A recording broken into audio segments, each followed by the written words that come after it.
Good morning, good afternoon, and good evening to everybody, wherever you are. And it's nice to do a joint virtual and in-person, I guess, hybrid event. My name is Ashish Jha, and I'm a professor of health services, policy and practice, and the dean of the School of Public Health here at Brown University. And very, very excited to do this. It's a little bit funny, right? Because half the people are online. Actually, most of the people are online. Our first panel will be an online panel. But that is actually essential that it be online because we want to hear from people in the field. And so we need to be able to connect with people who are not in Providence. This event that we're doing today is a joint effort between the Watson Institute, the Center for Contemporary South Asia, and the School of Public Health. And it was really hatched by the director of the CCSA, Ashutosh Varshney, and I, as we have done a few different things together, looking at COVID in South Asia. And we thought that instead of these sort of 1-hour events, which have been terrific and lovely, and we've learned a lot from them, that we need to take a day and really understand the broader context of what is happening across the entire subcontinent, across the entire South Asia. And so that is the purpose of today. I'm excited to do it. And we're going to start. And I want to just lay out the very brief agenda. And then I will hand it over to my colleague, Prerna Singh, who's going to lead us on for the first panel onwards. So we're going to start off the morning hearing field reports of what things are actually like on the ground. And we're going to hear from Bangladesh and India and Sri Lanka. Then we're going to take a break. Then we're going to hear from Sania Nishtar, who's special assistant to Pakistan's prime minister. And she has been the former health minister of Pakistan. And she's going to give the noontime, it'll probably start at 12:15, but the lunchtime plenary session. And then in the afternoon, looking at COVID, primarily in India, and really trying to understand what has happened. And the reason is, if you look at the official statistics, if you go on any of the various websites from Hopkins to others, and you look at India, for instance, you see about 35 million infections, about 450,000 deaths. And then if you have any sense of reality on the ground, those numbers can't possibly be right. They're not right. But then the question is, how wrong are they? And what are the implications for all of this? And the same thing, I think, is true in other countries in South Asia. And by the way, it's the same thing across the world. There are a lot of challenges in really trying to understand what has happened in this pandemic. And the reason it's important to sort all that out is to both get a sense of what the level of disruption and suffering has been, but also to try to understand what's the path forward for South Asia. And the path forward, I think there's a much clearer sense, at least in my mind, of what needs to be done next. But whether the policy world is going to be ready to do all of those things and do it effectively is a whole different issue. And that's going to be, I think, much of the topic for today. So I am very excited. As I said, we will finish off later in the afternoon, both hearing about COVID in India, as well as a panel on COVID in Bangladesh, Pakistan, and Nepal. We really will try to cover all of South Asia and all of its complexity. And then we will finish off with a reception in Star Plaza right outside. And the weather promises to be really good. So an outdoor reception will be lovely. And we will wrap up at that point. But I'm really excited about it, what I think is going to be a really fun day. Ashu, before I turn it over to Prerna, do you have anything as the co-host of this event? You are muted, by the way. Yeah, just to say a welcome to all of you. Prerna Singh will be representing the center. She's a public health specialist, has a big project on public health in India. She'll be representing the center, and whenever School of Public Health comes in, either Ashish will be there or someone from the School of Public Health. And we have done, as Ashish said, several individual sessions, mostly on India, but also covering Sri Lanka and Pakistan and Bangladesh last year. This is our first full day engagement with the entire region, and we look forward to learning from experts in these various countries or those who have reported very intimately from the field. So welcome everyone, and thank you for joining us. Great.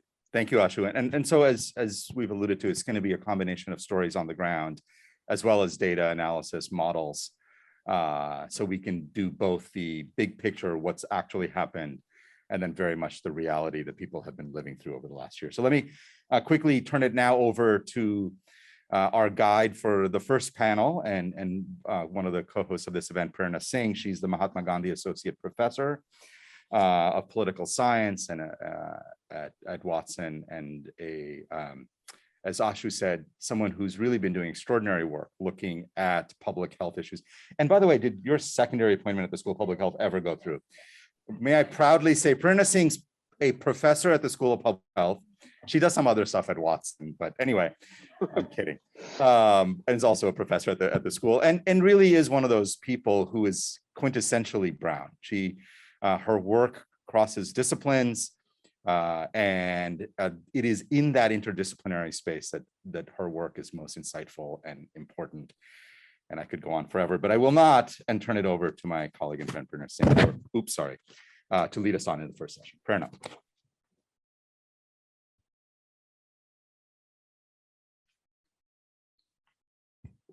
It's great to be here and to actually see some of my colleagues in person after far too long. And it is a real pleasure to be really just stepping in here for Ashu and to be led off by Ashish for, I think, a very important event. In many ways, a sobering event for many of us who are from South Asia and work in South Asia, in that we have seen the suffering, sometimes from afar, sometimes from on the ground. But also, of course, glimmers of hope. And so I really just stand here today to introduce, I think, three extraordinary individuals, like so many others, who have done who've really done an exemplary job in bringing to us, not physically in South Asia, reports from the field, insights into what is happening. And as Professor Jha mentioned, some more substance than what official figures that we well know are not what they are. These have been the kind of eyes and ears on the ground who have so bravely and courageously enriched our understanding of what has been happening through this pandemic. And so, as Ashish mentioned, and as Ashu and him have convened this entire day-long event, the focus is a lot on variations. And so today we begin with looking at Bangladesh, India, and Sri Lanka. And so the comparison will be across these three countries, but also within these countries in terms of the way in which the pandemic has influenced different socioeconomic groups across gender, across the countryside versus the cities. And as someone whose disciplinary training and primary method is comparative, I feel particularly sympathetic and excited by this mode of inquiry. So what I thought I'll do is, so our panel consists of Barkha Dutt, Dr. Sarvana Mattu, and Dr. Manan Ahmed. And what I thought I would do, if that's okay with our virtual panel, is to introduce each of you in turn. And so I'll begin with Barkha, who really needs no introduction. She needs no introduction to anyone really who has been following Indian news and media. She was a household name, someone we all grew up with, and for many women and girls, inspired, an icon, an outspoken voice for a range of social issues, and who has now brought her courage and her insight and her energy and zeal to really doing unprecedented reporting on the pandemic. We have been fortunate to have Barkha be a part of the Brown community at the Center for Contemporary South Asia for many years. And in particular, Barkha has also been involved in other panels and has been generous with her time and insights. And so with no further introduction, Barkha, I'll turn it over to you for about 15 or 20 minutes, and then I'll introduce the remaining panelists. Barkha.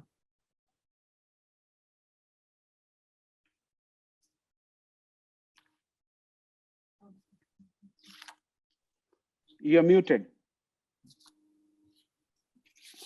Can you all hear me now? Thank you, Prerna. Thank you, Ashu. Thank you, Ashish. It's really a pleasure to reconnect with old friends at Brown. I did spend some time at Watson, so this feels like old times again, and I'm looking forward to when it won't be virtual and it will be in person again.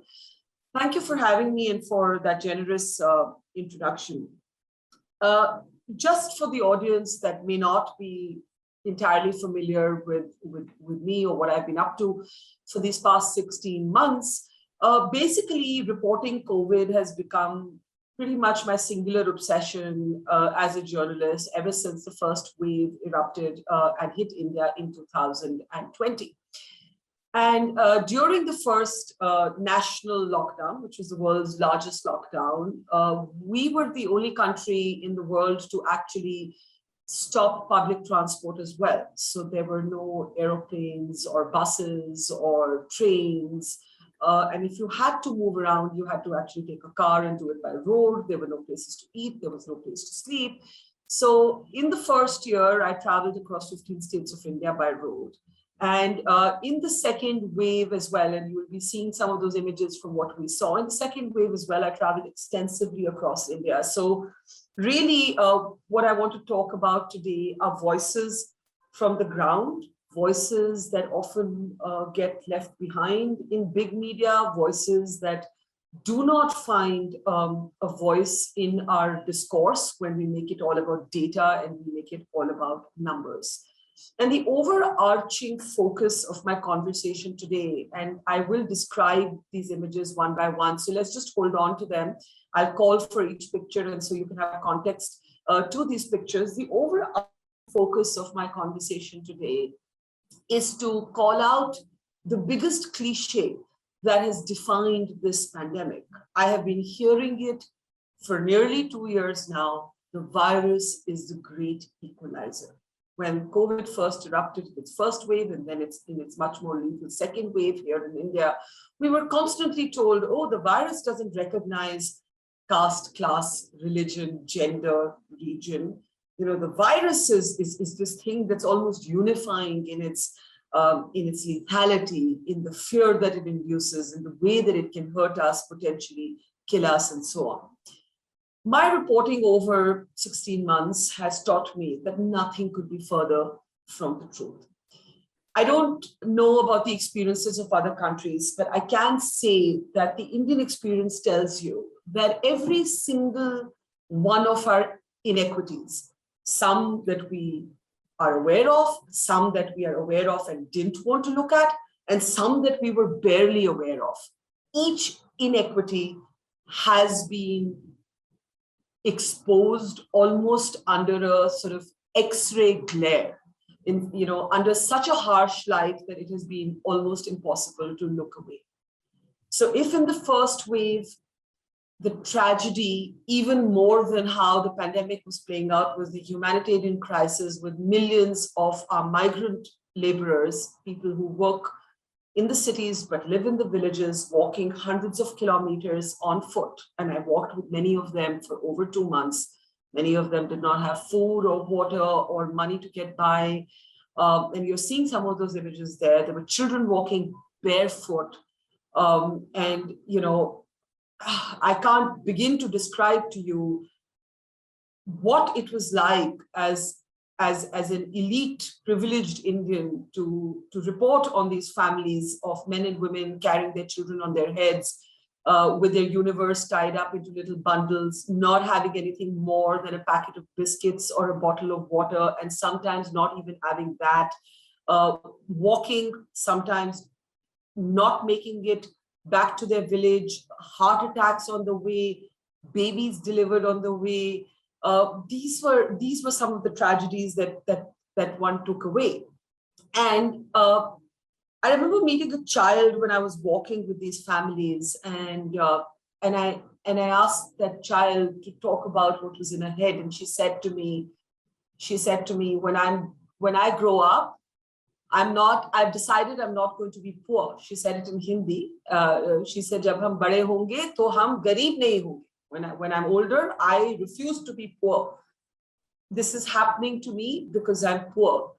Another child told me, I said playfully to this child, who was again the child of a migrant worker, a transient laborer whose home was in the village and who was walking home with his family. And I said to him playfully, "Do you know what COVID is? Do you know what coronavirus is?"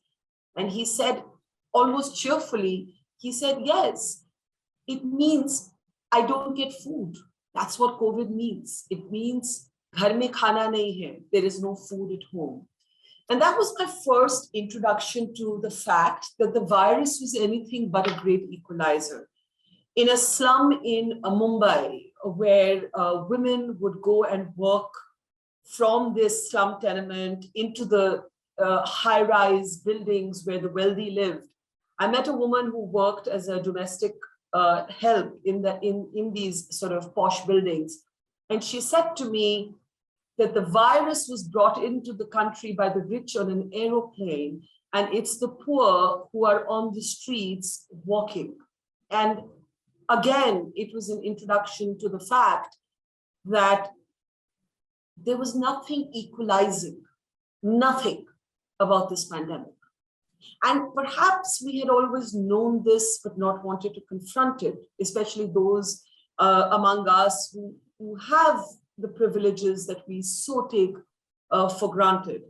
And, you know, I remember in the first wave, there was this whole talk about keep washing your hands, you know, mistaken science, which we evolved from. But in the beginning, because nobody knew whether it's spread by surface or fomites, we know that not to be true. But at that time, there was this belief that, you know, you have to keep washing your hands. And I went to this village, which was half an hour from Delhi, the capital of India. And there was no water in the village. The water they would get from the supply, from the government supply, was yellow. So they had to buy water. And because they had all basically lost their employment because of the lockdown, they didn't have money to buy water. So they didn't have any water to drink, forget to wash their hands with. And this was half an hour from the national capital. And so for me, my learning has been that the fault lines of India have been wrenched open by this particular pandemic, like none other that I've seen. For as long as I live, I will never forget the story of a man called Mukesh Mandal. Mukesh Mandal came from Bihar to Delhi, and he lived again in a slum tenement, and he again used to make a subsistence living by painting construction sites, but all of this work stopped. And what Mukesh Mandal then did was sell his phone for 2,500 rupees, with which he bought a table fan. That is his child, who was holding up the photograph of his father. I did go and visit the family a year later as well. They still live in abject poverty. But the father, whose photograph you see, sold his phone for 2,500 rupees, bought one fan, bought spice and wheat. That's his wife, Poonam. And then he took one of the scarves, the dupatta, as we call it, that Poonam uses to wear over her kurta, and he strung himself from a bamboo pole in the hut that he lived in, and he took his own life. And his family, a year later, that's his family, continues to live without any source of income. And those are their children. And for 2,500 rupees, he tried to change the outcome of what would happen to his family in this pandemic, but he could not. This inequity has surfaced at every stage of this pandemic, whether it is a class divide, whether it is a gender divide, whether it is a village versus city divide, whether it is a caste divide. Every stratification of Indian society has been exposed in terms of access to basic healthcare. Families have died not necessarily from the pandemic, but from either not being able to get a hospital bed or dying because the hospital did not have oxygen. And these are families who have taken loans. We haven't even begun to tell the stories of debt and economic crisis that poorer families in India had to suffer to just get basic medical treatment. Let me bring up the story of Sher Chand. Sher Chand is a sweeper in the municipal corporation of the national capital. In other words, he works with the local government. That's Sher Chand and his two children. Sher Chand decided that his wife needed the best possible, those are their wedding photographs, the best possible medical treatment, but he didn't have the money to get her treated at a private hospital. He owned a small piece of land in his village, so he sold that. He sold the couple of pieces of jewelry that the family had, and then he took a loan and he admitted his wife to a private hospital. That hospital ran out of oxygen and his wife died. And Ashish Jha said to me in Hindi, and there you can see him holding the photograph of his wife, "Na zameen rahi, na patni. Neither do I have any land, nor is my wife alive." And he is a daily wager. He's a daily wager, steeped in debt, and does not know how he's going to educate his 3 children. He's also now a single parent. He doesn't know who's going to spend time with them. I'm just bringing you vignettes because we don't have a lot of time, but I want to give you the illustrations of all the varied kinds of inequities that we have seen. Then in the South, just to show you, this is not Delhi-centric, this is not North-centric, even when it comes to Tamil Nadu. I met these women outside a cremation ground in Salem. And this was a family that once again had taken a loan to pay the very, very steep fees of the private hospital that they were getting their family members treated at. And I'm showing you these images because I just feel like these images wordlessly just convey the magnitude of grief and turmoil. That numbers are important, but numbers don't tell you about these people. They don't tell you the story about people as people. And the hospital where this lady's husband was would not release the dead body till 2 lakh rupees were paid. And that 2 lakh rupees had to be organized as a loan. And despite the fact that so much of poor India or low income groups in India are now in debt and have, in almost every instance of every family I have interviewed, have sold land, have sold jewelry, have mortgaged homes, literally every family, most families I met in lower income groups could not get a hospital bed in time. If they got a hospital bed, the oxygen ran out. There were also families where the patient died either in the ambulance, on the road, at the gates of hospitals that could not or would not open their doors to them. Among these, I met a lady who had delivered a 1-day-old baby, And when I was standing outside this hospital that had run short of beds, I met her sitting at the back. That was her baby. And the mother had to hand over this 1-day-old child to relatives so that she would not infect the child. And she was sitting at the back of an auto rickshaw. And an ambulance from another hospital had dropped her off here because they didn't have room, and then this left this family to their own devices. And this lady had nowhere to go. And she just delivered a 1-day-old baby. And there was security at the gates of these hospitals. And the hospitals basically had either run short of beds, or if they had beds, they didn't have oxygen. And where they had oxygen, the oxygen supply got interrupted.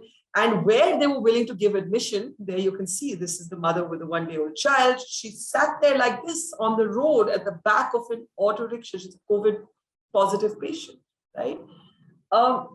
And where there was room available or the hospital deigned to take people in, there were young people who had to sign what I call modern day death warrants, which basically meant that they had to sign a piece of paper saying that if the hospital ran out of oxygen, there would be no liability in the hospital. Most recently in India's parliament, a question was asked how many people died from a shortage of oxygen. And the answer was 0, because not one state has tabulated an oxygen death. So one, you had inequity, and then you had inequity followed by invisibility. And the invisibility was this, that these stories were not getting heard. They were not getting told. We were, in the first wave, there was a complete invisibilization of migrant workers. In the second wave, there was a complete invisibilization of rural India. Cities were so self-consumed, and we were so busy describing this to be the second wave, to be the 2611 of of the health sector, and by which we meant that, how the 26/11 terror attacks were seen to have crossed the class divide and not just impact poor people. In the same way, the second wave in India was seen to have crossed the class divide and hurt PLUs, people like us. But in the process, what we did was that we invisibilized the poor all over again. And so the inequity coupled with the invisibilization led to what Ashish spoke about in his opening remarks, the very grave undercounting of COVID deaths. And for some families, this was a multiplication of tragedies. In Bhopal, for instance, where some of you might be old enough to remember that there was a company called Union Carbide. Union Carbide had a fatal gas leak in 1984. And it ravaged the city of Bhopal. And the gas plant shut down. But there's a little neighborhood right in front of that gas plant. This is Jyoti. Jyoti's husband drives or drove an auto rickshaw to earn a living, but his parents were killed in that gas leak from Union Carbide. He tried to pick up the pieces and make a life for himself again, and then he tested positive for COVID. Those are his parents who died in the Carbide gas leak. But Jyoti's husband, an auto rickshaw driver, when he tested positive for COVID, drove all across the city with his neighbors and his wife in his own auto rickshaw, trying to find a hospital bed. He couldn't find one. He died on the way. And because he died on the way and he wasn't admitted to a hospital, he never got counted as a COVID death. He was not counted as a COVID fatality simply because he never made it to the inside of a hospital that could document him as one. I also met countless other poor families. And remember the economic crisis that they've had to go through to get that hospital bed, where even if they got hospital treatment, the death certificate was like this colossal, like waging a war to get a death certificate that would actually acknowledge that there had been a COVID death. And in states like Madhya Pradesh, you actually had written circulars saying the cause of death will not be written in the death certificate. So you had these families, whether in Rajasthan or Madhya Pradesh, families looking for government compensation, which has now been mandated, by the way, by the Supreme Court, unable to get it because there was no documentation of the deaths. So this is how the invisibilization was taking place. One, by the erasure of these stories from the media and from official data. Remember, your official data says 0 oxygen deaths. Two, by not counting the fatalities. So if you didn't get tested for COVID or you didn't make it to the hospital, and in many villages that I traveled into, there were no testing facilities or there were no hospitals available, you did not get counted as a COVID fatality. And finally, if you died, let's say, outside the gates of a hospital that didn't admit you. So, for example, in a village in Mandya in Karnataka, I met these 2 little girls who rode with their mother in an ambulance for 300 kilometers. 300 kilometers. They went all the way to Bangalore and back. And, the mother couldn't get a hospital. The kids are orphaned. Right now, they're being looked after by the extended family, but this mother will not be counted among India's COVID dead because she died in a hospital corridor as her 2 little children watched her die, unable to get a bed. I'm going to close. I know you have Arvind coming up later to talk about the data and the excess data, but I know that somewhere in the beginning of the second wave, I started saying that it was my assessment that the actual number of deaths was 5 times higher than what the official counts were reporting. And I did this by a simple calculation of picking up districts and states, looking at what they were officially reporting as their number of dead and comparing it either to the bodies I had counted that day or to the bodies that the caretaker at a cremation ground or a graveyard had documented for me. And in each case, in each state, I would find a difference of a factor of 5. And 1 month of my life, a life, by the way, in which I got COVID myself, I lost my father to COVID. It was a struggle, even for me with all my privilege, to get him an ICU bed, to get him a spot at the cremation ground. But I got obsessed with the idea of trying to count, these graves, the bodies in these graves of mass shallow graves all across Uttar Pradesh and Bihar. And I would see bodies just wash up I traveled along the Ganga. I would see bodies just, this is how they were. They were just abandoned. That's Allahabad, now called Prayagraj. And they were just bodies that had been abandoned, either because of stigma, a lot of stigma in rural India, also such poverty that there wasn't money to perform the last rites. And I went to six such cremation grounds. A lot of times they were too remote. We had to get onto the backs of motorcycles or walk. And we would see these kind of mass graves. And instead of acknowledging them, we had a complete erasure of these deaths as COVID deaths, even though you had eyewitness testimonies on camera talking about, the fact that these bodies were being abandoned at the height of the second wave surge. And finally, I met a boatman. I actually took a boat ride down the Ganga. And I remember meeting this boatman, and the boatman was taking me down the river. And I asked him, I said, have you ever seen anything like this before? And he said, no, I have been a boatman for 30 years. I have never seen anything like this.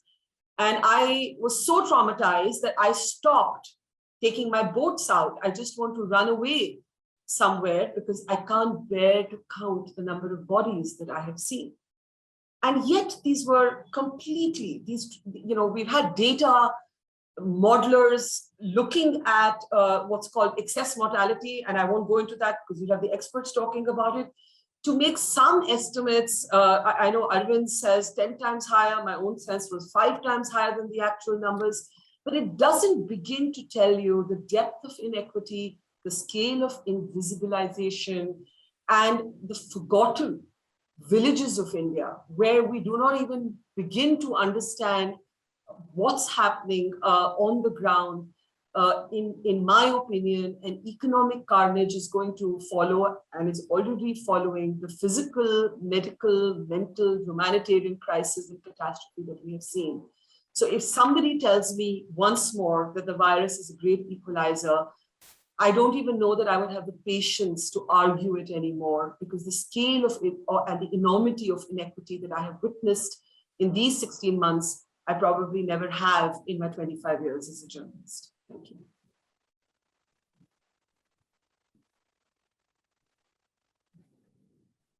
Thank you so much, Barkha. It's really hard to really say anything, but those powerful, poignant stories, really the tragedy that has unfolded. And I think, on behalf of really everyone, I think this point about the invisibility that you spoke about is so powerful, and I think so real. And just the work that you have done to bring these stories to light, to not allow this invisibility that the state has imposed in addition to the suffering is, I think you really kind of deserve our true deep felt gratitude for documenting this tragedy, because it's, history, we cannot let history be written by those who have had such an active hand in kind of perpetuating this misery in the first place. So thank you for giving us this alternate, this tragic version of events. I wanted to say that the chat is open, whether those are responses or questions. We really hope to follow these discussions with and hopefully active discussion. So please feel free to put your questions in the chat. And next, following Barkha, we have from Sri Lanka, Dr. Sarvana Mattu, who's the founder, executive director of the Center for Policy Alternatives.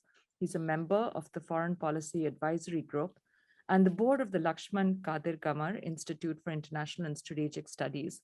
He's an important policy voice in Sri Lanka and beyond, and has written quite extensively about questions of human security, governance, and peace in Sri Lanka. And I very much look forward to hearing Dr. Sarvana Mattu's remarks.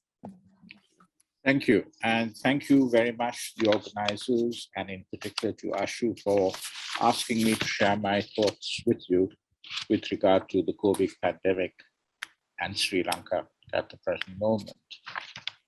Well, let me just give you the figures that I have for today. We have a total number of cases in Sri Lanka of 479,664. Remember, we are a population of something like 21.7 million people. 479,664. Total number of deaths are 10,995. Out of the figure of these cases, we've had a cumulative total of 409,628 who have recovered from being diagnosed with COVID. And we now have a kind of daily total that's hovering somewhere around 2,900 a day. Yeah, 2,900 a day. And the deaths are also roughly between 200 and 300 a day. Now, the point that I want to make largely with regard to the COVID pandemic, that is, in terms of the management of the pandemic, Sri Lanka has been fortunate in having a fairly robust public health system, which rose to the whole question of dealing with the pandemic in its early phases in the first wave and then in the second wave too. However, the problems that we really face and the dangerous ones and that we have to look out for are those with regard to the impact on government and governance. President Gotabaya Rajapaksa, very quickly to fill you in, became president in November 2019. He was his brother Mahinda Rajapaksa, who had won the war against the LTTE Defense Secretary. Gotabaya Rajapaksa had been in the army. He had never held a political office in his life before he became president. So when he became president, he came in very much on a platform of strong, tough, decisive leadership, and also that he would have a group of professionals around him who would provide him the technical expertise to be able to govern. And then COVID happened. So the default mechanism, if you like, of the president has been to go to the military, that is serving military officers or ex-military officers, army officers in particular, to take control of the management of the pandemic. The National COVID Task Force is headed by the commander of the Sri Lanka Army. The secretary to the Ministry of Health was also an army person, and it goes on. There are some 39 key positions in government which are taken over by the military. Now, in addition to that, of course, we have a whole phalanx of medical experts who were also brought in to fight the pandemic. However, the medical experts from the word go found themselves at variance with the military and the politicians in terms of what was required to be done to actually control the pandemic. As a consequence, a number of the medical experts have resigned and said that their advice, their technical expertise has not been sought, is not being looked at. In fact, even a minister, the Minister of Health, who is a doctor, she herself, she has not resigned, but she's become more and more silent as the months have gone on because her advice is not taken. And what is this advice that is not being taken? I think the government recognizes the dilemma between lives and livelihoods. And the government is coming down very strongly on the side of livelihoods. Now, that is not because of any particular sort of intellectual clarity on their part, but because even before COVID, Sri Lanka was heading into a major economic crisis. The value of our currency was crashing. We had serious problems in terms of debt reservicing. And we flatly refused to go to the IMF. Constantly, every time we've had a debt service payment, we've had to rely on India, China, of course, Bangladesh for currency swaps in order to be able to meet our debt repayments. At the present moment, for the year 2021, we have met all our debt repayments. However, the issue is, are we going to be able to pull this rabbit out of our hat come next year? The currency is crashing very badly. There are import controls that have been brought into the country. We have gone back effectively to the situation that operated in the 1970s before the election of 1977 and the open economy was introduced. So in a sense, Gotabaya Rajapaksa, who came into office with 6.9 lakhs of people supporting him for strong leadership, etc., has now been castigated on social media for inefficient, indecisive government, for relying on the military and ignoring the technical expertise that is available to Sri Lanka. Now, in addition to this reliance on the military, you have the economic crisis on one hand, you have the pandemic, but you also have, at the same time, a government that has come into power on the basis of a very strong majoritarian ideology. The constitution gives the singular majority, the religion of the singular majority, Buddhism, largely the religion of the singular majority, primary place. And as a consequence of what happened on Easter Sunday 2019, where over 250 people were killed in an attack by Islamist extremists, we now have a very strong anti-Islamic sentiment being whipped up by the government in power. As a consequence of which, despite international expert opinion from the WHO and despite local opinion, the government decided that no one who died of COVID would be allowed to be buried. This, of course, struck at the very heart of the Muslim community.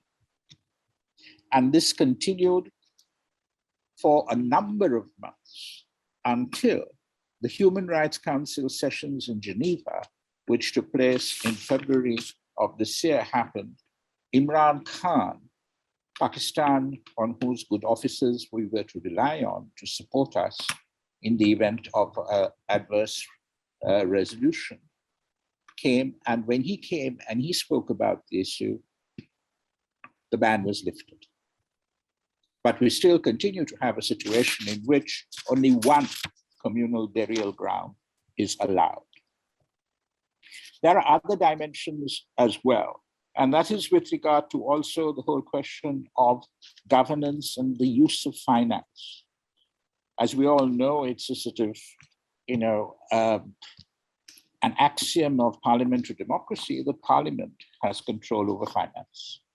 For over a year, because we were in the throes of a general election and then we had to postpone because of the pandemic and all of that, Parliament was never summoned to vote funds to manage the pandemic. My organization, the Center for Policy Alternatives, and myself, we went to court on this question, but the Supreme Court has turned into, unfortunately, a very executive-friendly body and dismissed our petition without giving any grounds as to why they were. Yeah.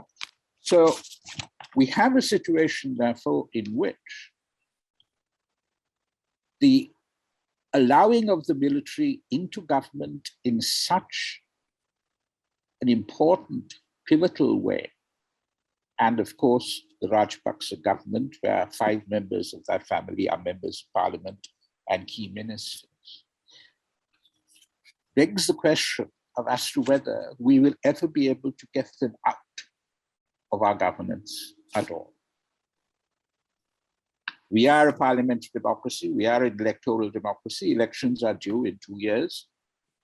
But the whole question is, all the arguments about the deep state come about because a lot of the military people who have been given appointments, please remember, are also those against whom there are allegations of war crimes and crimes against humanity.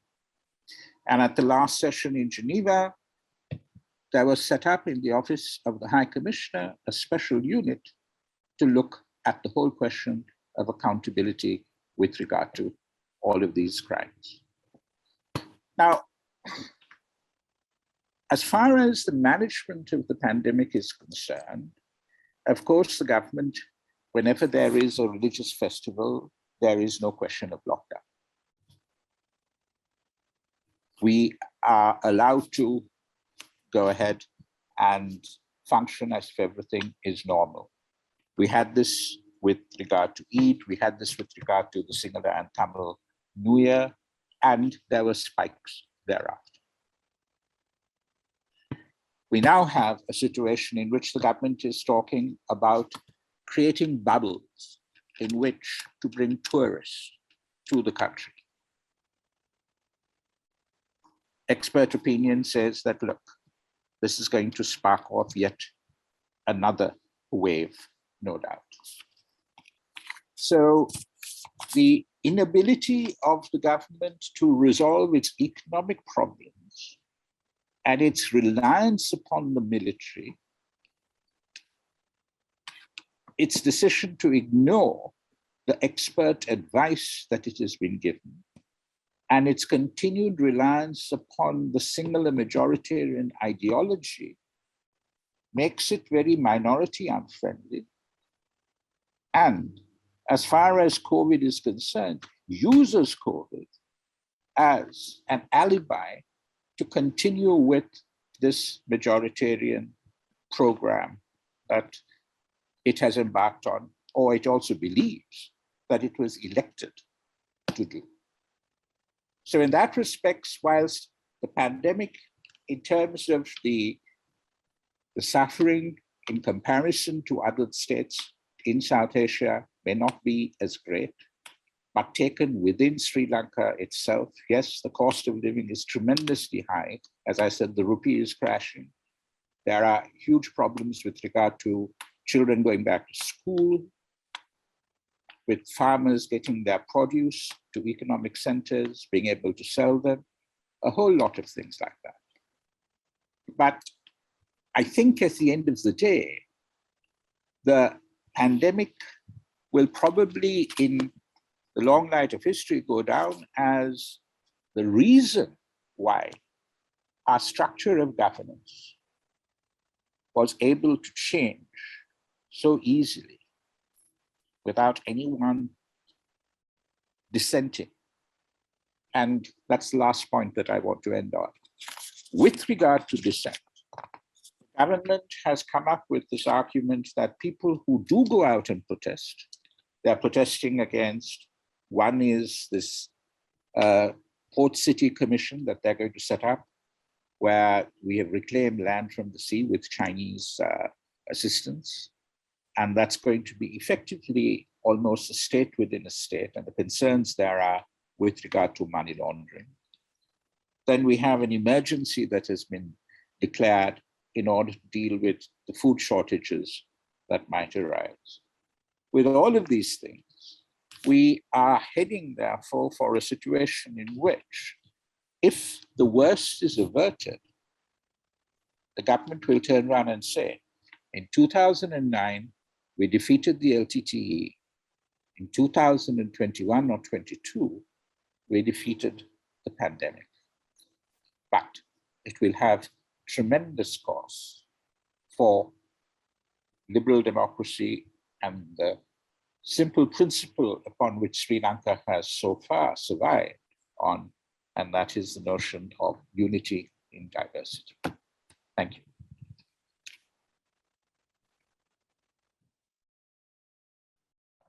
Thank you so much, Dr. Sarvanawattu. I think you bring up really important, rich points for discussion, One of the dimensions of this pandemic that I've been quite interested in and have been writing about is the fact that the pandemic actually broke out in a world that was already suffering under a scourge. And the scourge is, as you mentioned, this kind of rise of exclusionary, populist, majoritarian nationalism, not just in South Asia, but really across the world. So what does it mean for a virus to break out in a world that is already suffering from what has been, called a leprosy, a curse, a kind of malaise in Albert Einstein's kind of famous kind of diatribe against nationalism? And so whether it's Hindu nationalism in India or Sinhala nationalism in Sri Lanka, have these exacerbated the suffering from COVID? And is it the case that their ability, partly because of the censor of the press, which is why voices like all of yours are so important in bringing this alternate reality to light, is in light of the censoring of the press, what history will be written and what will be the consequences of these regimes, these exclusionary nationalist regimes, if they're allowed to rewrite and reframe the reality in the way that you potentially laid out. And so I think this connection that has emerged, I think implicit in Barkha's and more explicit in your comments about the relationship between an exclusionary politics and a viral pandemic is, I think, a theme that it would be great to explore more. And so I turn over for our last presentation to Dr. Maliha Manan Ahmad, who has been a commentator, an excellent commentator. We are very proud to count her among Brown's alumni. She's the founder and executive director of Organic Care. And she is an unusual combination of a business and a medical degree and has written extensively on science broadly, but the pandemic in particular, for the popular press in Bangladesh, in addition to serving important policy roles within Bangladesh. And for those of us who work on India, often Bangladesh is the country within South Asia that punches above its economic weight in terms of its human development outcomes, including health. And so that puzzle of what allows Bangladesh to have a more robust social infrastructure pre-pandemic, I think it'll be exciting to hear how this country, this small but kind of social exemplar of a country, has faced this pandemic that has been so tragic for India, the country that I'm from. Hi, thank you, Prerna. Good evening from Bangladesh. Thank you, Professor Varshney, for inviting me as a panelist to represent Bangladesh. I'm here to present Bangladesh's response to COVID-19 the last 18 months. And my presentation is mostly as a person living in the situation and as an observer. So the perception is that Bangladesh's numbers look good and we managed the pandemic better. Many claim it's because we are a resilient nation, we got lucky. Many also believe the numbers are not fully accurate since we do not have a robust public health or surveillance system. There's more to the story. Let's have a look. Can I share the screen? I have a presentation.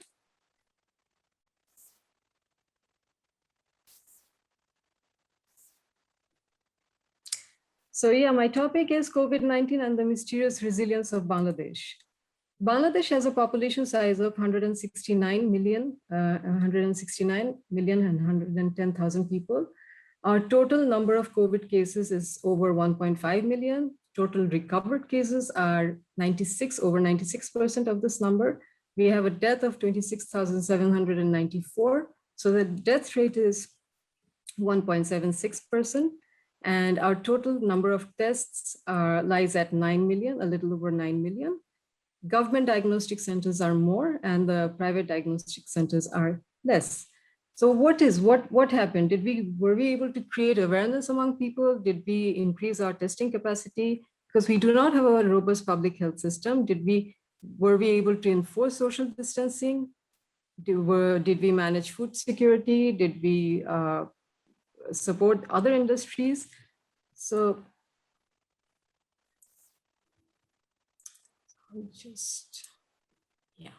So this is the COVID wave in Bangladesh. It came in 3 waves. The first wave, the first 3 cases were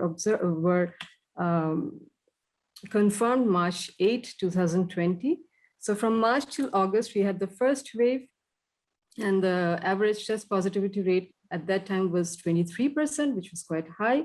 Many will say that we weren't doing enough testing, which is why the rates were higher. Till the end of August, during this phase, we had a total case of 313,000. And the lockdown period actually was from March 26th till 30th of May.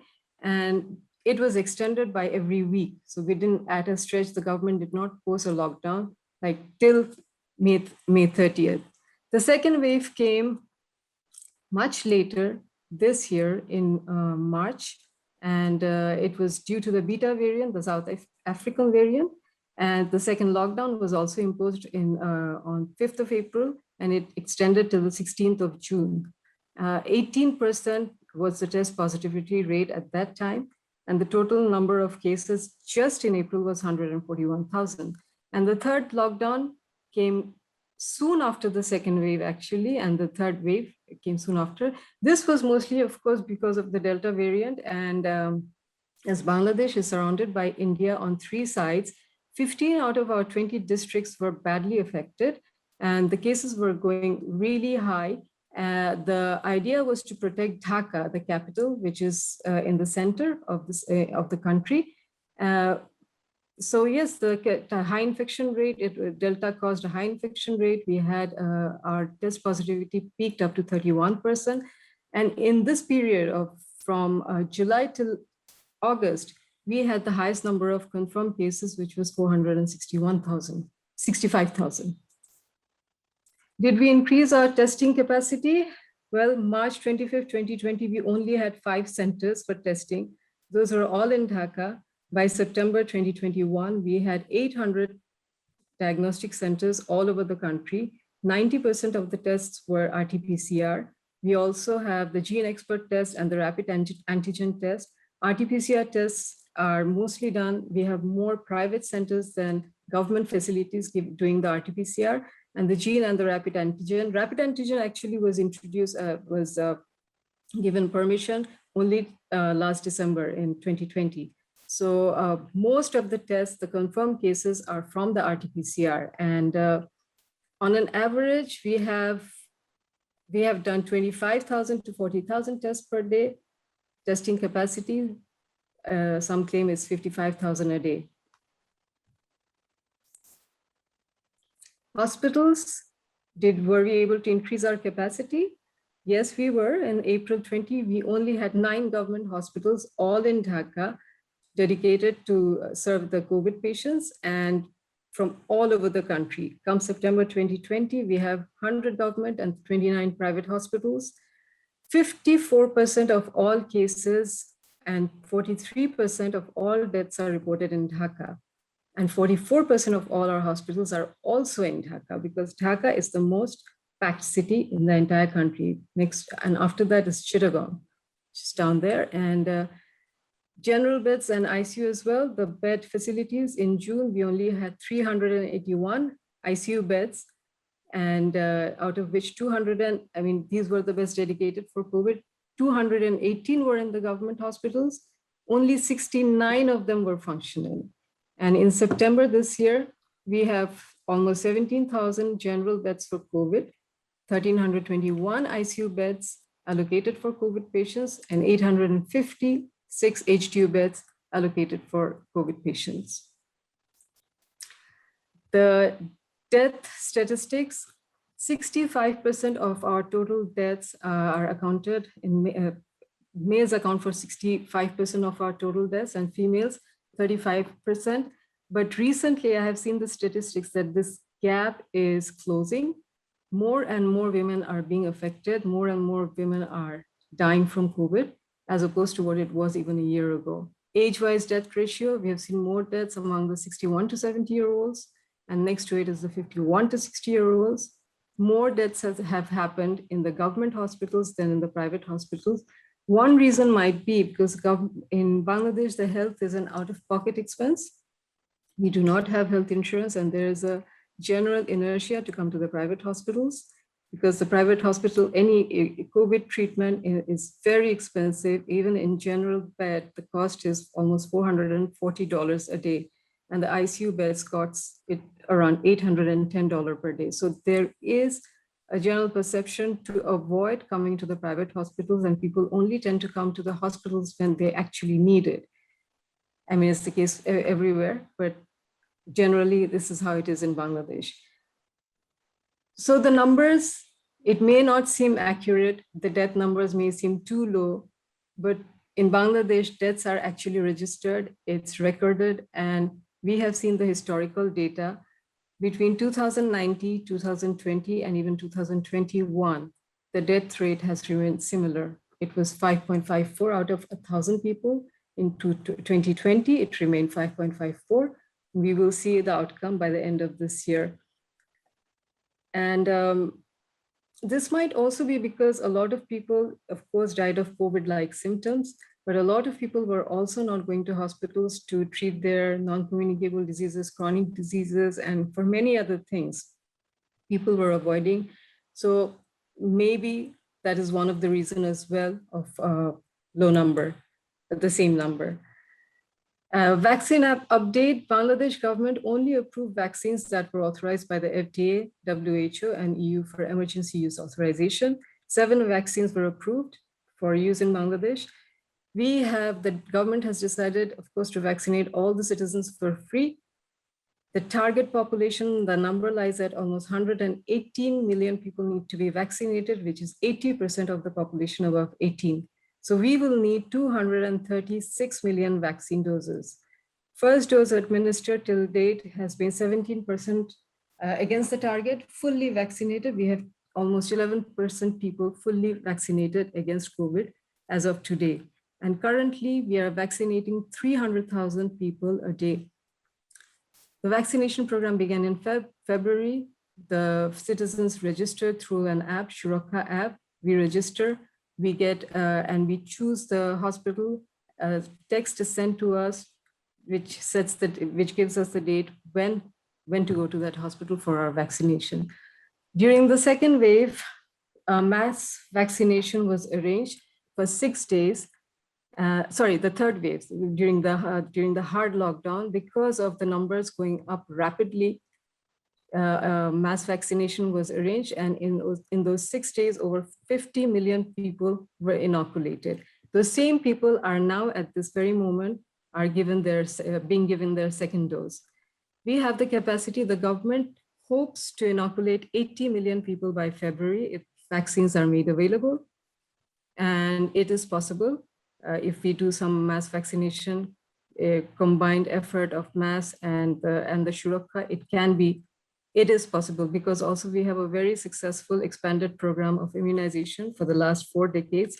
Because of this vaccination process or vaccination program has been so far successful. Japan, US, China so far has donated some vaccines through COVAX. India donated some. But Bangladesh is buying most of the vaccines from China now. Previously, we bought some from India. We'll get there later. The vaccine candidates, initially over 40-year-olds could register. Now the government has brought down the number age to 25 years. Government took the initiative of the Pfizer's and Moderna vaccines that we had. Government is keeping that aside for the students, as well as for the migrant workers that need to be sent back to Saudi Arabia and Kuwait, because those countries do not recognize Sinopharm. And 80% of our medical undergrads were inoculated. School has been closed for the last 18 months, and it's all set to reopen as of next week. And the government plans to vaccinate 10 million students from 12 to 18 years of age with 20 million Pfizer and Moderna. They have already set aside 6.1 million doses for the high schoolers. If you have a look at the comparison, Bangladesh is still not quite up there in terms of fully vaccinated population. However, Bangladesh was actually applauded to become the first country in the region that bought AstraZeneca vaccines from India back in November. And because India had to halt the vaccine export, by now, if they hadn't, by now, 14.25% of Bangladesh's total population could have been vaccinated. The government had announced stimulus packages. Our Prime Minister has announced stimulus packages in 3 different announcements. The first one was made last year in April, second this year in April, and the third one this year in July. So a total of $14.28 billion stimulus package was announced through the last 18 months. The government wants to support, the government has prioritized to support the export industry, mainly the RNG sector, the large industries, and the small and medium-sized enterprises. And the central bank the financing support is given to the central bank for export and lending activities. For social safety, we do not have a health insurance for people, but for the government workers who are working as frontliners, to get things done, government is providing health insurance. There's allowance for healthcare frontliners, cash allowance for informal sectors, for daily wage earners. There's an allowance for elderly citizens, widows, for different schemes. Those allowances were already in place. The allowance number has gone up because of COVID situation, because of the lockdowns. And government is also making shelters for the homeless. Food safety was prioritized as well. One of the main priorities, and unemployed and marginalized people were sent allowances directly through mobile banking. We have the agricultural sector was also given very high priority. 1.12 billion subsidy was set aside for agricultural sector. And just to do this, to also continue there to keep the food safety and employment, government gave a loan for rural employment generation, mostly for the agricultural sector. Farmers were also given a loan at low rate, and hotel tourism industry. Government tried to, even as our own corporate house, we also got some of the benefits from the stimulus packages. So government actually did try to cover as much as possible in terms of industry. The socioeconomic impact, just like any other country, we have had huge socioeconomic impact. We have 24.9 million new poor, this persistent high employment rate among women, garment workers, the garment industry, they employ 4 million women, 4 million workforce, out of which 1 million were laid off.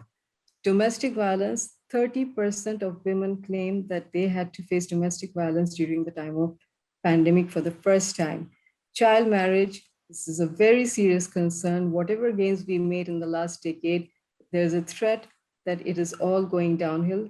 It's mostly because of the school close, unemployment, the death in the poor families. Educational loss, 18 months of educational institutes being closed. It has affected, of course, the entire country, the schools. 15,000 private kindergarten schools had shut down. There's also COVID-related stigma. The stigma, I think, rose mainly because initially when any house that had 1 or 2 members as confirmed COVID cases, there were literally red markers stuck in that house. So this has created some sort of stigma in neighborhood, in people's mind, which is why maybe there's also an inertia of getting tested and getting confirmed whether people have COVID or not. What are the positive outcomes? Mask mandate was there. Government started a policy, no mask, no service. Lockdown was imposed. Mainly imposed to cut down the infection rate. Citizens proactively, initially, whatever anti-vaxxers we had, everybody after the second wave or during the second wave, everybody wanted to get the vaccination. Everyone proactively registered, and vaccination program is free. So we don't have anti-vaxxers actually now in the country. And we have an enriched pharmaceutical industry, which supports 98% of the domestic demand. Other than the Actemra, the tocilizumab, which is the immunomodulator, the immunomodulator. Other than that, most remdesivir, favipiravir, and all the other medications, all the other cocktail medications that's used for symptoms and for COVID, it's all being manufactured here. Information and Communication Technology Division of the government played a huge role. They ensured uninterrupted network for innumerable services and to communicate with the citizens. We have 110 million mobile phone users, out of which 107 million have internet access, and 40% of those people also have smartphones. So getting vaccine registration or getting services done was made easy because of this network, because of this communication. Agriculture sector, as I mentioned before, was protected. We have also recorded the highest remittance in 2020, probably because the migrant workers felt sending money through bank channels is bank channel was the safest, and to safeguard their money. GDP growth was 3.5%. It's still positive, but compared to 2019, when it was over 8%, it's lower, but we still have a positive GDP growth. So over here, you can see some of the pictures. This is like women and in the area where food was being distributed, the mask is making people wear masks properly. These are the students, mask wearing and social distancing, women wearing masks. And all these are, currently we have the virtual court system. We have telemedicine, food delivery, grocery delivery, mobile banking. As I mentioned, it's all because of the uninterrupted network services. And so the private sector has also come up with their part of doing what they can do for the pandemic. So what is next? What's next? Our country, everyone feared we'll see an ominous number of fatalities. Fortunately, we did not have any mass burial. We thought that people would be dying on the streets. Nobody will come, and it's going to be a very, very, it's not a nice picture. But for each and every deceased person in Bangladesh from COVID were given a dignified burial, thanks to voluntary humanitarian associations. And my mother, I lost my mother last December to COVID. She did get the treatment in a good hospital, but unfortunately she couldn't make it. And these people, as I have shown in the picture, these people also came out to help us as well with my mother's burial. So the government, private sector continues to provide social protection with a well-developed communication network. People are doing their bit, private organization, us, anyone, our friends, family, people we know, we are doing our part. A youth population is possibly one of the positive factors of this total number. We have a large population of youth, and they don't really care. I mean, it's most of them might be asymptomatic. They're like, no, even if I ask people, I have had 2 young persons working under me, they have had cold, like very COVID-like symptoms. They just wouldn't bother getting tested, even if I said so. They're like, it's fine, it's fine. They won't. And also we have done many surveys in slums.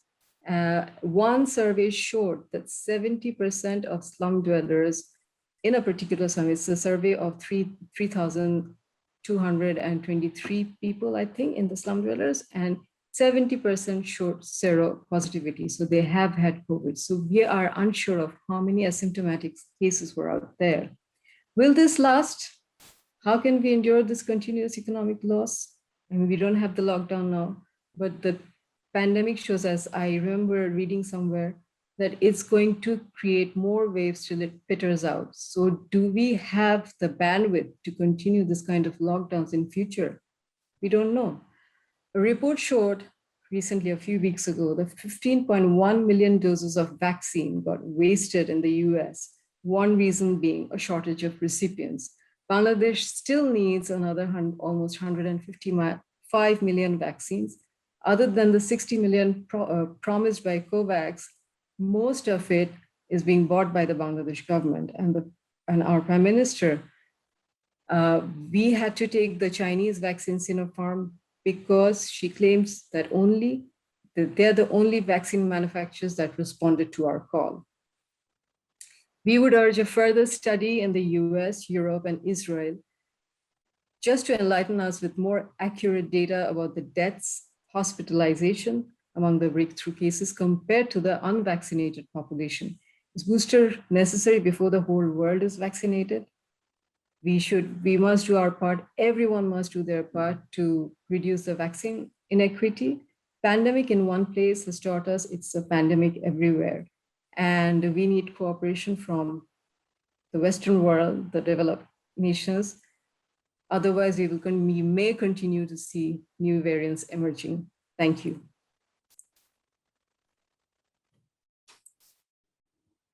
That's all for me. Thank you so much, Dr. Ahmed. I just want to acknowledge the participation of so many of you, despite such real suffering in your families. And I really just want to say how much it means to us here at Brown and to our virtual audience to have you all participate and share such a, thank you, Malia, for such a rich, comprehensive overview.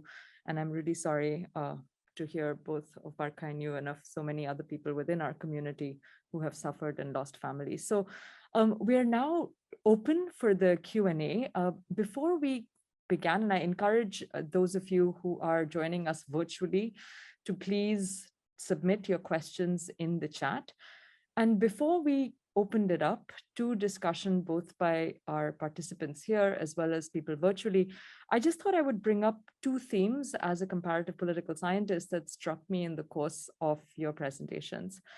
On the one hand, it felt through Barkha, sorry, I realized that my questions are being actually sent to me on the phone, which I left on my desk.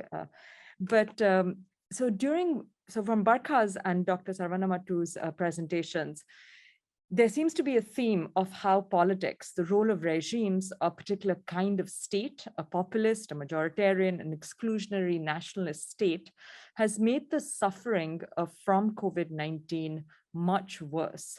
And on the other hand, this relatively optimistic presentation from Dr. Ahmed on what I think people like Professor Heller, who you'll be hearing from later on during the day, would call a kind of state-society synergy. So a kind of coming together of an effective state, a caring state, we might say, a proactive state with social policies, as well as the private sector with the network services that you provided. And then really critically, these voluntary humanitarian, in this case, religious organizations that came to help. And so on the one hand, it seems as if India and Sri Lanka would seem to exemplify a kind of exclusionary nationalist state through which the suffering was exacerbated. And on the other hand, Bangladesh, this kind of state-society synergy through which this suffering was not as bad as it was in its bigger neighbors. I have a number of questions, but I wonder whether it might make sense to begin with a question from our virtual audience, and then I will turn it over to the participants in the room. And Ashu, please feel free to indicate, I imagine that you would want to join the conversation as well. So the question from our audience is that in the 221 countries impacted by COVID, how is it that so basically it's a question about hope. It's a question about what happens next. It's a question about how do you think it is that what is the way out? Is there a way out or is there a way forward? And if so, what is that? I think I would add to that by saying that Dr. Ahmed's presentation focused on vaccination, which I think reflects where Bangladesh is in the unfolding of the pandemic relative to India and Sri Lanka, perhaps. But I was wondering if maybe we could return to our speakers just very briefly to address this question of what next, how forward, maybe vaccination in India and Sri Lanka to kind of complete that story that Dr. Ahmed gave us with vaccination in Bangladesh. And then I'm just going to stick around here, and if questions here too, we'd be happy to take. So maybe Barkha?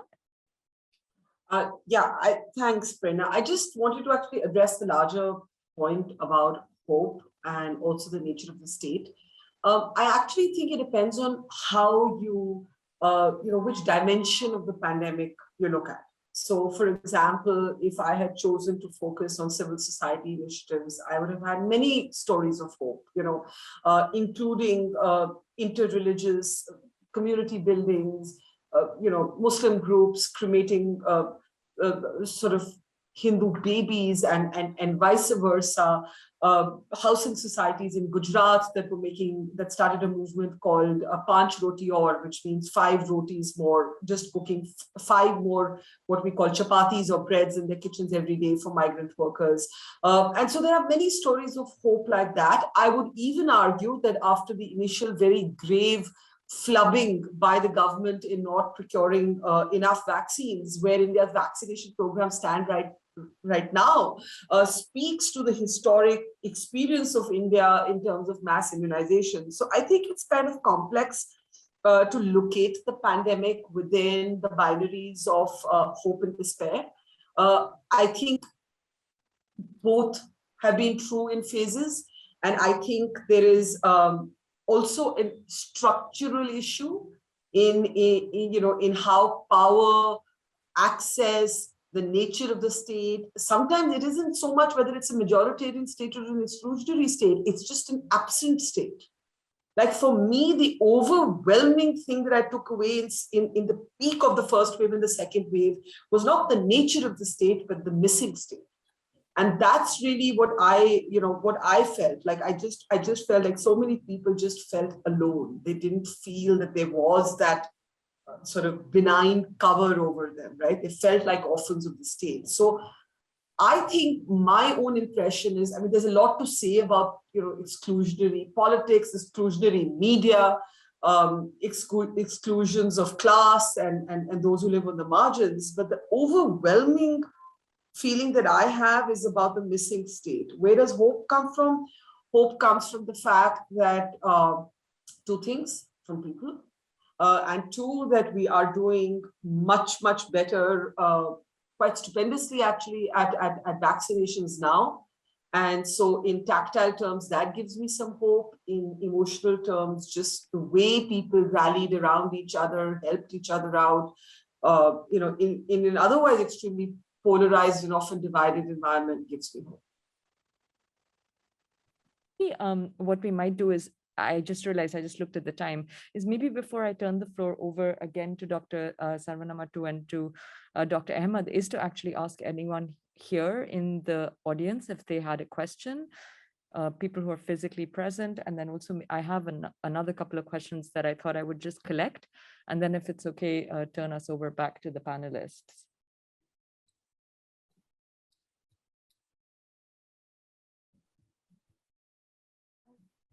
Yes.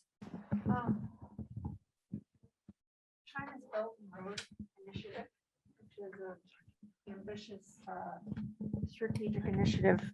Thank you so much. I appreciate that.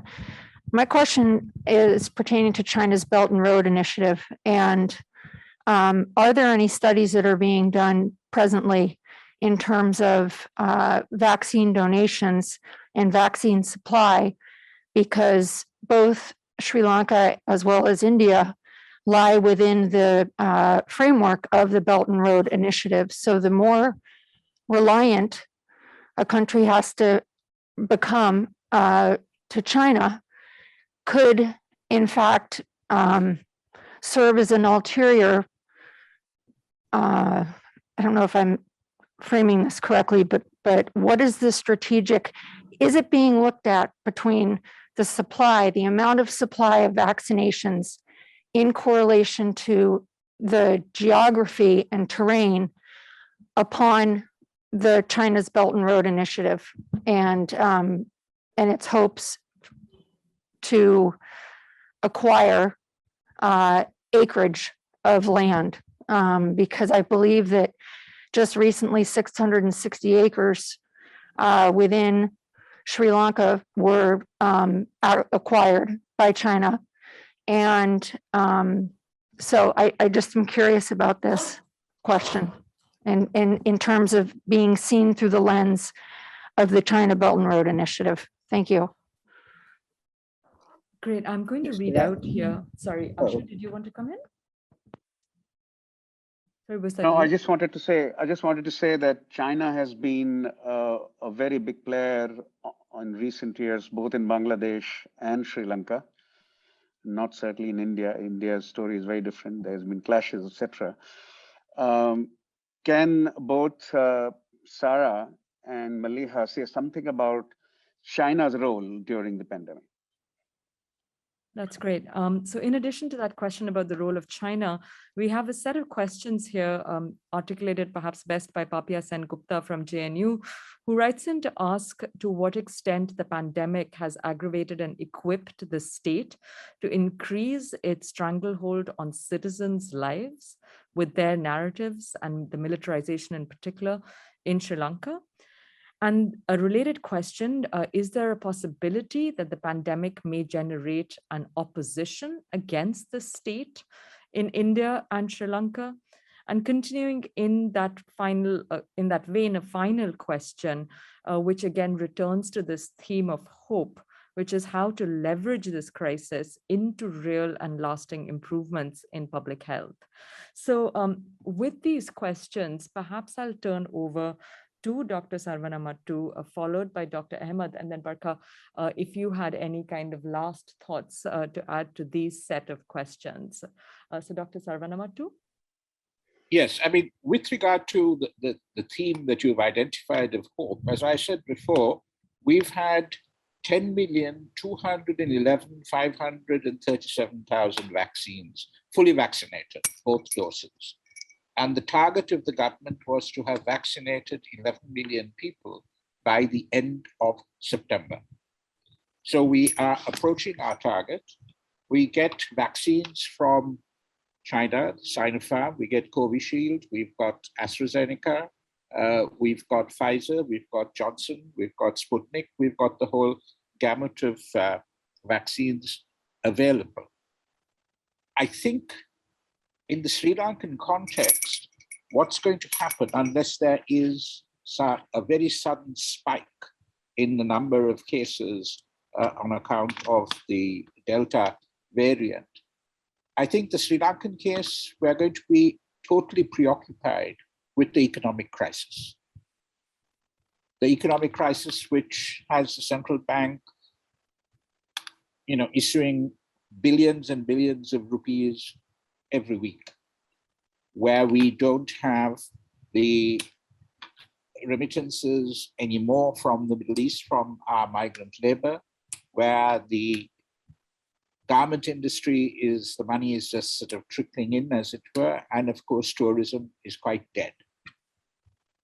And as I said before, I mean, it's a question of, farmers can't get their produce, anyone to buy their produce. There is import controls, so we're going back to the 1970s as such. In all of this, of course, the Chinese come out on top. Why do they come out on top? Because they are the ones who have had little to say publicly with regard to the Rajapaksas, the majoritarianism, the human rights abuse, all of that. They don't say anything with regard to that. But what they are doing can be seen on the ground, reclaiming land from the sea in which the Colombo port city is going to be. Hambantota, the port, the airport. Yeah. So the Chinese in that respect have got a very large stake.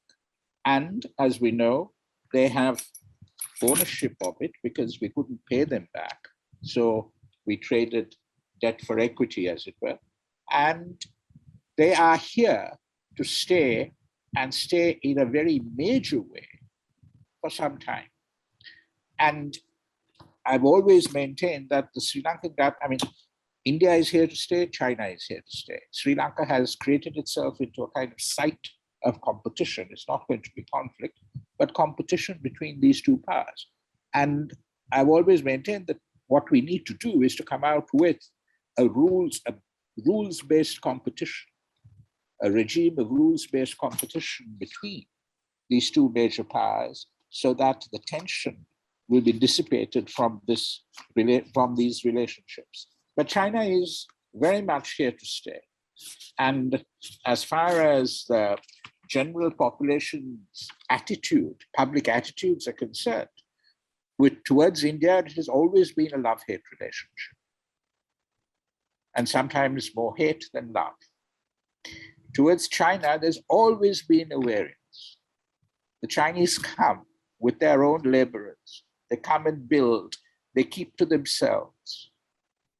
So we don't know the Chinese well enough, apart from the fact that they have defended Sri Lanka, both in Geneva and the Human Rights Council and at the UN, and they're also giving us money, which we badly, badly need. So, I mean, there is an argument to be said that, you know, Sri Lanka has effectively sold out to the Chinese. And it's a question as to whether the Chinese are going to bear that burden into the future, or whether they're going to look towards the IMF to burden share with them. Thank you so much. I think, again, continuing, Barkha, it would be great if in your comments after Dr. Ahmed, you could also touch upon the relationship of India to China in some way. But here again, I think the question of China is quite relevant for Bangladesh. So again, perhaps these themes that have been brought up, Dr. Ahmed, as well as the role of China, if you could respond. Yes, thank you, Prerna. I mean, China is all over the place. That's why we have the pandemic. Everybody went in, we came out, we have the pandemic. And China actually approached Bangladesh first to do their vaccine trial in our country. And after a lot of testing, actually, the government declined the offer. Then India came in. We bought 30 million vaccines from Serum Institute of India. Only 7 million were delivered. The 23 million are still waiting to be delivered. We need to vaccinate our people. So we went for the most affordable vaccine, which is the AstraZeneca, because let's face it, like, it's Bangladesh government. We can't afford to buy a $28 or $36 Moderna right away. We need to be affordable. So AstraZeneca COVID was affordable. So we got that, but then we were not getting the vaccines. Now what to do? So our strategy was also not right to have, like, you know, putting all our eggs in one basket. So eventually we had to look out. And when, as I mentioned earlier, when we, other than COVAX, when we were looking out for Pfizer, Moderna, and others, there wasn't any response. And Russia also came forward, but we are still waiting on Russia. Sinopharm, then actually Sinopharm, they gifted some vaccines. We have I can give you the number, but let's not get into the details. So we are now at this moment, we have to depend on the Sinopharm, or we have to depend on the Sinovac and also the COVAX. But whatever Moderna, Pfizer we are getting through COVAX, donated by the USA, donated by UK, it's also being used for those special group of people. And and with China, Malia, we have the infrastructural activities going on. Yeah, sorry. Malia, is China the biggest supplier of vaccines to Bangladesh? Currently, yes. Okay, thank you. Okay. Great. Well, we're almost, sorry, did I interrupt, Dr. Ahmed? Were you? Now we are buying most of the vaccines from them. So yeah. Okay, so we're almost out of time. Insofar as I wanted to also just say that our next session will be beginning at 12:15, which is a plenary on COVID-19 devoted to Pakistan. But Barkha, if you just wanted to take a minute or two, because I apologize, I didn't really lay out the whole set of questions before I turned it over to you and my excitement. No. That's okay. I just think that we have to understand that the pandemic is going to change many things, not just, you know, us as people and how we engage with each other, also the nature of power. I think we heard a very interesting perspective from Sri Lanka on that. But geopolitics was initially being shaped by vaccine competitiveness, certainly in Asia. And one of the reasons that India was so quick off the bat to gift or export vaccines was to counter what China was doing in the region. That is the realpolitik of it.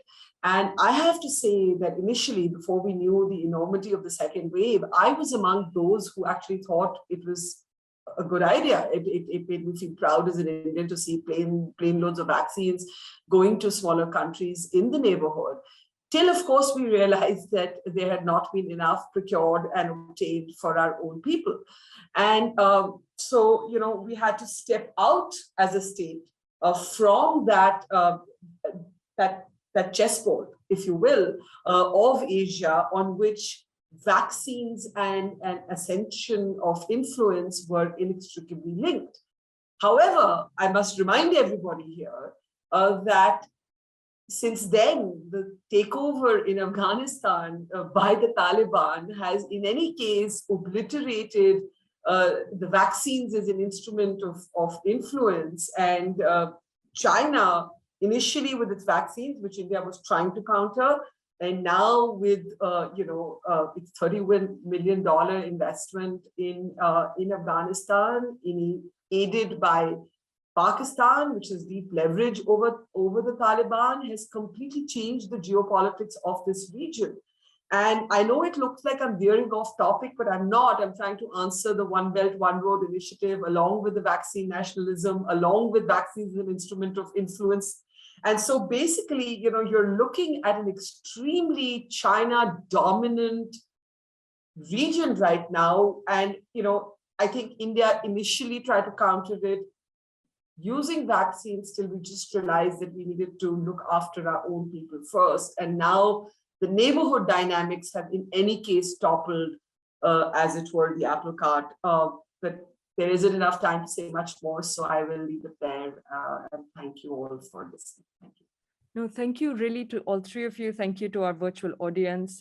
Thank you again to Ashish and Ashu for putting it together, to all of you who've joined us in person here in the room. And really, I cannot express just how much I have learned. The idea of kind of, wearing a mask, being in this room, but then being transported into these different worlds. And thank you, Barkha, for those last set of comments that kind of opened this out to kind of thinking again about these questions about the future, which are, as the pandemic is happening, politics is happening, how do the two intersect and play together? But we are very grateful to you for having shared your learning, for taking the time, and for all of you for joining us. And the audience here in person has just about half an hour to stretch their legs, enjoy this beautiful late summer, early fall New England day, and to return to all of you in half an hour with the plenary session on COVID-19 in Pakistan. But thank you, Barkha. Thank you, Malia. Thank you. Thank you, Dr. Bye, everyone. Thank you. Thank you. Thank you. Bye.